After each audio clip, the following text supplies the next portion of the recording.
Dreamscape presents The Last Hamilton by Jenn Bregman, narrated by Leanne Woodward.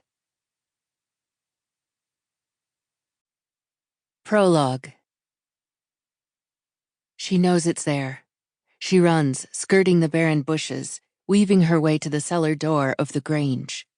White and imposing, the colonnades rise in silent homage to the home's creator, Alexander Hamilton, a man of destiny who helped save a nation, but who in the end couldn't save himself.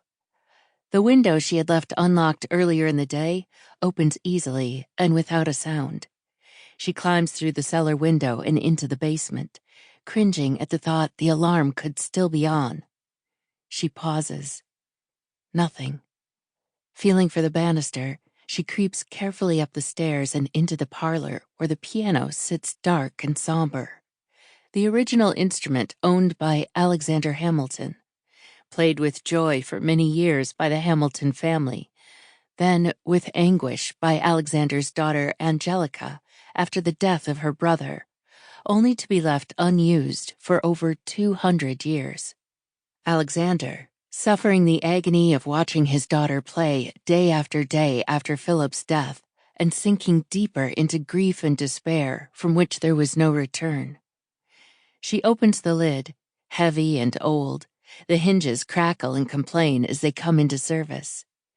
Using her low-light penlight, she looks inside at the strings, but knows, even before she starts, that it won't be in there, nor in the bench or between the keys, all of which would have been reconditioned through the years. She steps back and considers the inlay, running her fingers across the sides and top, but there is nothing loose, no indentations, no seams to gently pry. The moon's cold light rearranges the shadows on the piano and on the floor, sending a thin triangle of light underneath and casting a tiny, irregular shadow on a particular seam. She crawls underneath and feels its unevenness.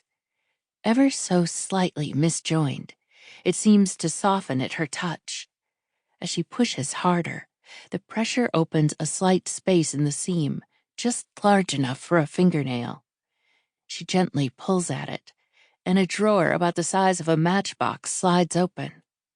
A key with scrollwork design stands out boldly in the silvery shadows. She thrusts it deep into her pocket and quickly closes the drawer, but not before hearing the slightest buzzing sound. Someone is there.